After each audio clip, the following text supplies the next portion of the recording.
নতুন বেতন কাঠামো আগামী 1 জুলাই 2026 হতে ধাপে ধাপে বাস্তবায়ন করার ঘোষণা দিচ্ছে মাননীয় স্পিকার।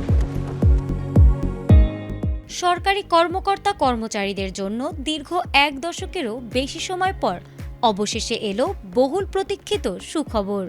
2015 সালের পর দীর্ঘ 11 বছরের দীর্ঘশ্বাস পেরিয়ে আগামী 1 জুলাই থেকে ধাপে ধাপে কার্যকর হতে যাচ্ছে নতুন পে স্কেল। 2026-27 অর্থ বছরের প্রস্তাবিত জাতীয় বাজেটে ঘোষিত এই নতুন কাঠামোতে বিদ্যমান 20টি গ্রেড বহাল রেখেই মূল বেতন দ্বিগুণ থেকে 2.5 গুণ পর্যন্ত বাড়ানোর প্রস্তাব করা হয়েছে। সরকারি তহবিলের ওপর চাপ কমাতে পুরো পে স্কেলটি 3টি অর্থ বছরে ধাপে ধাপে পূর্ণাঙ্গ বাস্তবায়ন করা হবে। সেই পরিকল্পনা অনুযায়ী আগামী 1 জুলাই থেকে প্রথম ধাপে সংশোধিত মূল বেতনের 50% আর্থিক সুবিধা দেওয়া শুরু হবে। জীবনযাত্রার আকাশছোঁয়া ব্যয়ের এই সময়ে নতুন পে স্কেলের এই যুগান্তকারী সিদ্ধান্ত সরকারি চাকরিজীবীদের জন্য বিশাল এক স্বস্তি বয়ে এনেছে। নতুন পে স্কেলের প্রস্তাবনা অনুযায়ী উচ্চপদস্থ কর্মকর্তাদের মধ্যে গ্রেড 1-এর মূল বেতন বর্তমানের 78,000 টাকা থেকে বাড়িয়ে 1,60,000 টাকা করার প্রস্তাব করা হয়েছে। একইভাবে গ্রেড 2-এর বেতন 66,000 থেকে বেড়ে 1,32,000 টাকা, গ্রেড 3-এ 56,500 থেকে বেড়ে 1,13,000 টাকা, গ্রেড 4-এ 50,000 থেকে বেড়ে 1,00,000 টাকা এবং গ্রেড 5-এ 43,000 টাকা থেকে বেড়ে 86,000 টাকা হচ্ছে।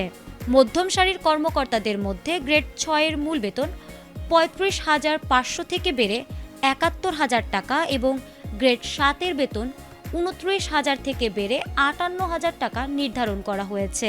এছাড়া গ্রেড 8-এর বেতন 23,000 থেকে বেড়ে 47,200 টাকা হচ্ছে।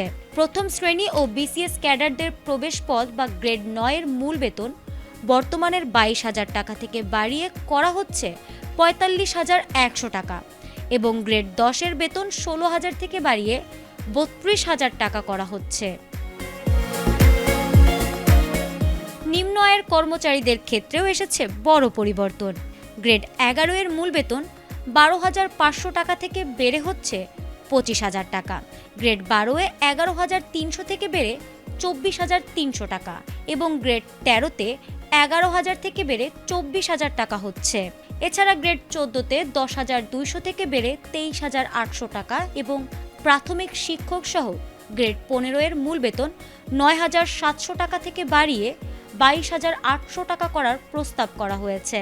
অন্যদিকে গ্রেড 16-তে 9,300 থেকে বেড়ে 21,800 টাকা, গ্রেড 17-তে 9,000 থেকে বেড়ে 21,200 টাকা, গ্রেড 18-তে 8,800 থেকে বেড়ে 20,700 টাকা এবং গ্রেড 19-এর মূল বেতন 8,500 টাকা থেকে বেড়ে 20,300 টাকা হচ্ছে। সবচেয়ে বড় স্বস্তি এসেছে সর্বনিম্ন স্তরের কর্মচারীদের জন্য, যেখানে গ্রেড 20-এর মূল বেতন 8,250 টাকা থেকে 1 লাফে বাড়িয়ে 20,000 টাকা নির্ধারণের প্রস্তাব দেওয়া হয়েছে, যা ভাতা সহ মোট প্রায় 42,000 টাকা দাঁড়াবে। এই ঐতিহাসিক পদক্ষেপ দুর্নীতি হ্রাস ও মেধাভিত্তিক জনপ্রশাসন গঠনে অনন্য ভূমিকা রাখবে বলে মনে করছেন সংশ্লিষ্টরা। ফারহানা হক, ATN বাংলা।